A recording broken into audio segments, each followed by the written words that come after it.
Hello guys, welcome to Angular physics. और आज हम पढ़ने वाले हैं नया लेक्चर रैंक अप कोर्स का। ये है हमारा रेन अम्ब्रेला प्रॉब्लम। बहुत सिंपल। रेन अम्ब्रेला प्रॉब्लम मतलब बहुत सिंपल। कहने का मतलब क्या प्रॉब्लम आपको आता है मैं आपको बताता हूँ।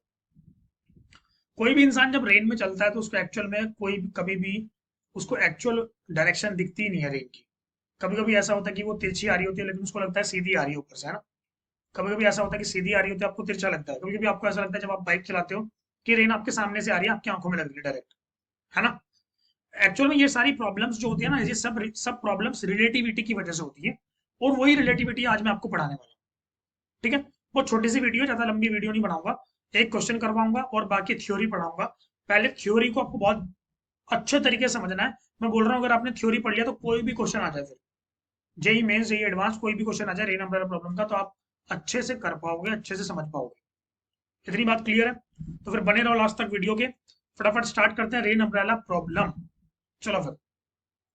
तो रेन अम्ब्रेला प्रॉब्लम अगर मैं बात करूं तो आपको पता ही है कि रेन अम्ब्रेला प्रॉब्लम का मतलब है बारिश आ रही है और आदमी चल रहा है और उसको अम्ब्रेला देखना है कि कितने एंगल पे टिल्ट करूं ताकि मैं बारिश से बच जाऊं, है ना। ठीक है फिर। तो मैंने बोला कि मान लेते हैं।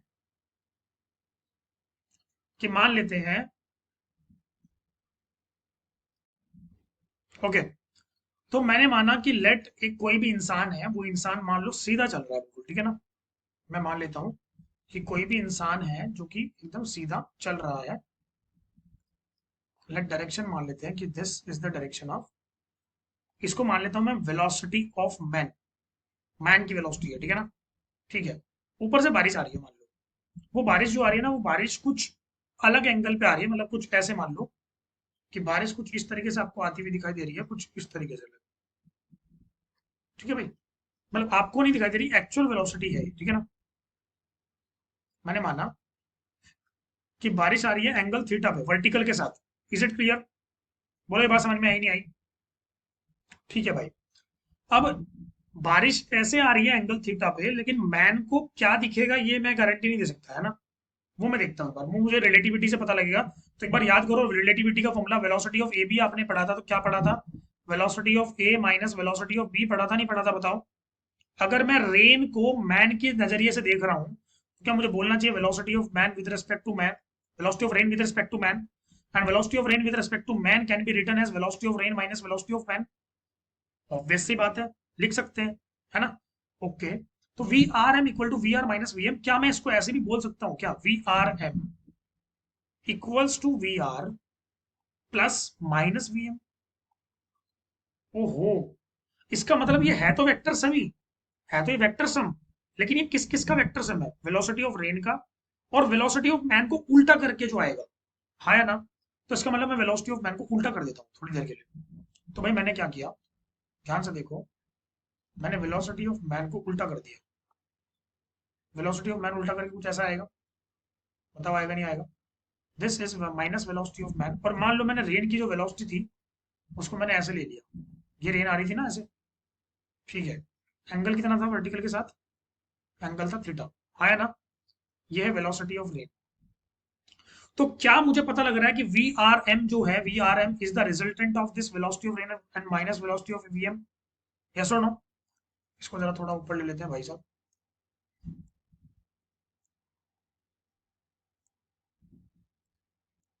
चलो। आपको पता है कि ये वेलोसिटी ऑफ मैन और वेलोसिटी ऑफ रेन का रिजल्टेंट जो आएगा वो वी आर एम आएगा, है ना। बहुत अच्छी बात है। अच्छा, रिजल्टेंट आपने पढ़ा है। अगर दोनों वेक्टर्स का टेल टच हो रहा है, क्या टच हो रहा है? अगर दोनों वेक्टर्स का टेल टच है तो क्या आपको पता है रिजल्टेंट इन दोनों के बीच में ही आने वाला है कहीं पे, है ना। मैंने माना आदमी बहुत धीरे चल रहा है और रेन बहुत तेजी से आ रही है, बहुत धुआंधार बारिश हो रही है एकदम। तो क्या आपको पता है कि जो रिजल्टेंट आने वाला है वो लगभग यहाँ पे आने वाला है कहीं पे? अच्छा, यहाँ पे क्यों बोला मैंने, पहले तो ये बताओ। यहाँ पे क्यों बोला मैंने, बताओ। क्या बता पाओगे? मैंने यहीं पे क्यों बोला? मतलब रिजल्टेंट इसके बीच में तो आएगा, ये बात तो गारंटी है। लेकिन आपको एक बात और पता है कि जो भी इन दोनों में से बड़ा होगा, क्या रिजल्टेंट उसकी तरफ ज्यादा झुकेगा? ऑब्वियस सी बात है। तो इसमें से बड़ा कौन है? रेन की वेलोसिटी ज्यादा है, इसलिए वी आर एम भी रेन की तरफ ही ज्यादा रहेगा, है ना। इतनी बात तो क्लियर है। इसका मतलब जैसे बारिश आ रही थी, क्या आपको ऐसे नजर आ रही है क्या? नहीं, आपको ऐसे नजर नहीं आ रही है ना। आपको कैसे नजर आ रही है बताओ जरा एक बार। जैसे बारिश आ रही थी आपको वैसे नजर आ नहीं रही है, आपको कुछ अलग तरीके से नजर आ रही है। तो वो कैसे नजर आ रही है, जैसे ब्लू लाइन आपको दिख रही है ना, तो आप अपना छाता को कैसे पकड़ोगे जरा मुझे बताओगे। अपने छाता को आप कुछ इस तरीके से पकड़ने वाले हो ताकि आप बारिश से बच जाओ। आएगा समझ में। बारिश किस डायरेक्शन में आ रही है मुझे इस बात से मतलब नहीं है, मुझे किस डायरेक्शन से लग रही है मुझे तो इस बात से मतलब है ना। तो मैं उसी तरीके से अपना छाता पकड़ूंगा ताकि मैं बारिश से बच जाऊं। ऑब्वियस सी बात है। गुड। अब मैं आपको कुछ कंडीशंस बताता हूँ, इन कंडीशन से आपको सब कुछ क्लियर हो जाएगा क्या क्या कंडीशन होती है और कैसे कैसे आपकी डायरेक्शन बदलती है बारिश की, ठीक है ना। कंडीशन जरा ध्यान ध्यान से सुनेंगे बहुत शांति से। पहली कंडीशन, मान लो कि इंसान रेस्ट पे है, किस पे है, रेस्ट पे है, मतलब वो रुका हुआ है। अगर वो रुका हुआ है तो मुझे बताओ क्या चीज जीरो हो गई, क्या velocity of man equals to zero हो गया। और आपको पता है कि वी आर एम को क्या लिखा जाएगा, वी आर एम को लिखा जाएगा velocity of rain minus velocity of man. तो क्या velocity of man is zero, तो क्या मैं बोल सकता हूँ velocity of rain with respect to man equal to velocity of rain. Yes और नो। अरे इस बात से क्या पता लगा आपको, इस बात से आपको पता लगा कि V R M V R के इक्वल हो गया। इसका मतलब रेन की वेलोसिटी जैसे थी वैसे ही आपको नजर आ रही है। नहीं समझे। इसका मतलब ये हुआ कि जैसे रेन आ रही थी वैसे ही दिखाई दे रही है, कुछ भी भ्रम नहीं है भाई साहब। इसको एक्चुअल में बोलते हैं रियल, या फिर एक्चुअल, या फिर ट्रू, या फिर सच, या फिर सत्य। इसको बोलते हैं मेरे पास में, वी आर एम को बोलते हैं भ्रम, या फिर झूठ, या फिर फोल्स, या फिर सुडो, या फिर वर्चुअल, या फिर इमेजिनरी। क्या बात समझ में आ रही है। इतने सारे नंबर वर्ड्स दे दिए, अब तो समझ में आ ही गया होगा मेरे हिसाब से, है ना। तो जो आपका रियल था वही आपका भ्रम है इस केस में। सेकंड केस पढ़ते हैं।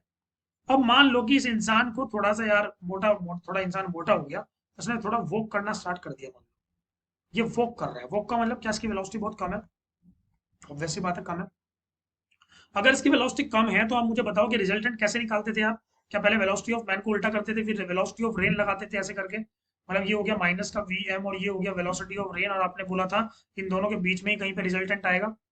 अरे बोला था नहीं बोला था भाई, बोला था ना। तो मैंने बोला कि इस कंडीशन में क्योंकि वेलोसिटी ऑफ मैन बहुत कम है तो इस कंडीशन में मान लो रिजल्टेंट यहाँ पे आ गया लगभग। This is your V R. Am I am I am I right. ये वी आर एम है क्यों, क्योंकि आपको पता है कि वी आर काफी ज्यादा है as compared to VRM, VM, that is why VRM is close to VR. Yes or no? Great. अब मान लो कि सेकंड थर्ड कंडीशन में मान लो इस इंसान ने रन करना स्टार्ट कर दिया। क्या कंडीशन, क्या करना स्टार्ट कर दिया, रन करना स्टार्ट करा। रन करने के बाद कौन सी वेलोसिटी बढ़ गई। ऑब्वियस सी बात है वीएम बढ़ गया ना। वीएम बढ़ा तो क्या रिजल्टेंट थोड़ा दूर जाता जाएगा इससे वीआर से, और किसके पास जाएगा, वीएम के पास, है ना। तो रिजल्टेंट कुछ ऐसे आ गया, मान लो थोड़ी देर बाद रिजल्टेंट हो गया वर्टिकल। आपको लगने लग गया रेन ऊपर ऊपर से आ रही है, समझ में। This is the third condition. Fourth condition में मान लो मैंने बोला कि इंसान अब बाइक चला रहा है। किस पे चला रहा है, क्या चला रहा है, बाइक चला रहा है। क्या इसकी स्पीड और बढ़ गई तो इसको थोड़ा रेन जो है सामने से आती हुई दिखाई देने लग गई। Fourth condition. मान लो पांचवी कंडीशन में आप लोग कार में जाके बैठ गए और कार को बहुत तेज स्पीड से चला रहे हो, तो क्या ये वेलोसिटी थोड़ा और पास चली जाएगी वीएम के। Fifth condition. मान लो सिक्स्थ कंडीशन में आप लोग एरोप्लेन पे जाके बैठ गए। कहाँ जाके बैठ गए, एरोप्लेन पे बारिश आ रही है जबरदस्त, है ना।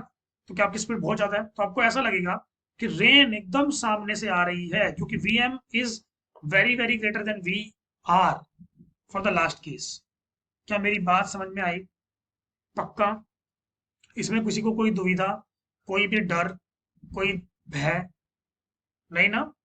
ओके। तो आपको समझ में आ गया कि कैसे कैसे आपको पता लगता है कि वेलोसिटी ऑफ रेन किधर से आ रही है। आई समझ में। अब मैं आपको बताऊं कि सबसे ज्यादा क्वेश्चंस कहाँ से आते हैं। सबसे ज्यादा क्वेश्चन आते हैं थर्ड वाली कंडीशन से, कि भाई बताओ रेन कितने एंगल पे थी एक्चुअल में जब वो उसको लग रही थी वर्टिकल आ रही है। आई समझ में। बहुत सिंपल सिंपल क्वेश्चन इसके, बहुत सिंपल सिंपल न्यूमेरिकल्स इसके पूछे जाएंगे। बस आपको वेक्टर्स आना चाहिए, वेक्टर अगर आता है तो आप सॉल्व कर सकते हो, ठीक है। चलो भाई मैं आपके लिए क्वेश्चन लेके आया हूँ, उसको सॉल्व करते हैं फटाफट और कंसेप्ट को खत्म करते हैं, ठीक है। ध्यान से देखो तो मैं आपके लिए क्वेश्चन लेके आया हूँ। ये क्वेश्चन आपको दिख रहा होगा, बहुत अच्छी अच्छी अम्ब्रेला आपको दिख रही होगी। Rain is falling vertically with speed of 12 meter per second. Rain जो है वो मान लो कि नीचे की तरफ आ रही है एक्चुअल में 12 मीटर पर सेकेंड की स्पीड से। ये क्या है? V R. Okay, good. A cyclist is moving from east to west with a speed of 12√3 meter per second. एक साइकिल वाला है जो कि ईस्ट से वेस्ट की तरफ जा रहा है ऐसे करके। मतलब ये हो गया हमारा वेलोसिटी ऑफ मैन, जिसकी स्पीड है 12√3 meter per second. Is it clear? In order to protect himself from the rain at what angle he should hold his umbrella. कि अगर इसको रेन से बचना है तो इसको कितने एंगल पर अपने अम्ब्रेला को पकड़ना चाहिए, ये पूछा गया है। ठीक है ना? क्या करोगे? सोचो, सोचो फटाफट। क्या करोगे? सबसे पहले आप क्या करो? सबसे पहले डायग्राम बनाओ। डायग्राम कैसे बनता है? पहले वीएम को उल्टा करो। वीएम को उल्टा करेंगे तो क्या बनेगा? बताओ जल्दी जल्दी। वीएम को मैंने उल्टा कर दिया भाई साहब। वीएम बना है कुछ ऐसे, ये बन गया माइनस का वीएम। क्या इसका मैग्नीट्यूड अभी भी 12√3 रहेगा? जी सर, डायरेक्शन ही तो उल्टा करें ना बस। अच्छा, फिर बनाओ रेन। रेन की वेलोसिटी क्या थी? एकदम वर्टिकल, कितनी? 12। लो भाई, रेन भी बन गया वी आर। ओके, चलो भाई। अब देखो ध्यान से, दोनों 90 डिग्री पे एक्ट कर रहे हैं। इसका मतलब क्या आपको दिखाई देगा कि आपकी रेन जो होगी, मतलब जो आपको दिखाई देगी रेन आती हुई, क्या वो उसके बीच में कहीं पे दिखाई देगी? अच्छा, किसके क्लोज होगा आंसर? 12 के, 12√3 के? कौन बड़ा है? 12√3। तो इसका मतलब जो रिजल्टेंट आएगा that will be close to the 12√3। मैंने बोला रिजल्टेंट यहाँ पे आएगा, मतलब आपको दिखाई देगा कि रेन ऐसे आ रही है। हाँ, है ना? अगर रेन ऐसे आ रही है तो क्या आपको छाता भी अपना ऐसे ही पकड़ना पड़ेगा? यस और नो? तो आपको छाता कुछ इस तरीके से पकड़ना पड़ेगा,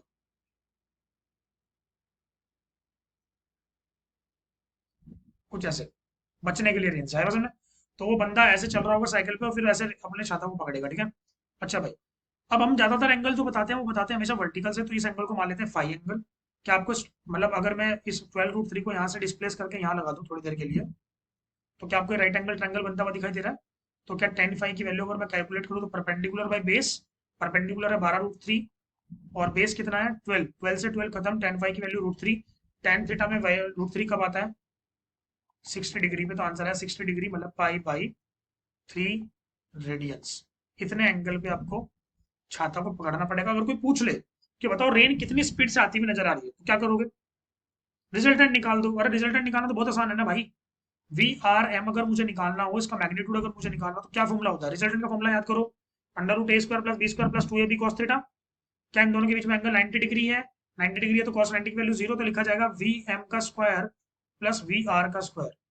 मतलब √ऑफ वी एम का स्क्वायर मतलब 12√3 का स्क्वायर। कितना आ जाएगा? 12 स्क्वायर इंटू 3 प्लस 12 का स्क्वायर। 12 का स्क्वायर कॉमन आ गया, बाहर आया 12, अंदर बचा 4, 4 का √2। आंसर है 24 मीटर पर सेकंड। मतलब इस बंदे को कितनी स्पीड से बारिश आती हुई दिखाई देगी? 24 मीटर पर सेकंड से। और अपने छाता को उसको 60 डिग्री पर रखना पड़ेगा वर्टिकल के साथ, तब जाके ये बारिश से बच पाएगा। अदरवाइज बारिश इसको भिगा देगी। सावन आया है ना? चलो फिर, थैंक यू। अगर आपको वीडियो अच्छी लगती है तो सब्सक्राइब कर दो और लाइक शेयर करते रहो और सपोर्ट सपोर्ट करते रहो। और मतलब अगर आपको वीडियो अच्छी लगती है तो आप नेक्स्ट वीडियो का भी वेट करते रहो। ठीक है? नेक्स्ट वीडियो में दोबारा फिर रिलेटिविटी के लिए बनाने वाला हूँ, और कुछ और प्रॉब्लम मैं उसके लिए लेके आऊंगा। लास्ट वीडियो में मैंने आपको रिवर मैन प्रॉब्लम बताया था। नेक्स्ट वीडियो में एक और प्रॉब्लम बताऊंगा। और अगर आपको कोई भी डाउट हो तो आप प्लीज मुझे व्हाट्सअप कर सकते हो 7500737222 पे। और आपको सारे नोट्स मेरे जितने भी मैं यहाँ पे नोट्स पढ़ाता हूँ या लिखता हूँ, ये सारे नोट्स आपको डिस्क्रिप्शन में मिलते रहेंगे हर वीडियो के। रैंक अप कोर्स का ये मतलब आगे हम बढ़ते जा रहे हैं। काइनेमेटिक्स ऑलमोस्ट खत्म होने वाला है, फिर एनएलएम हम स्टार्ट करेंगे। ठीक है? तो बने रहिए मेरे साथ, सपोर्ट करते रहिए। चलो फिर, थैंक यू।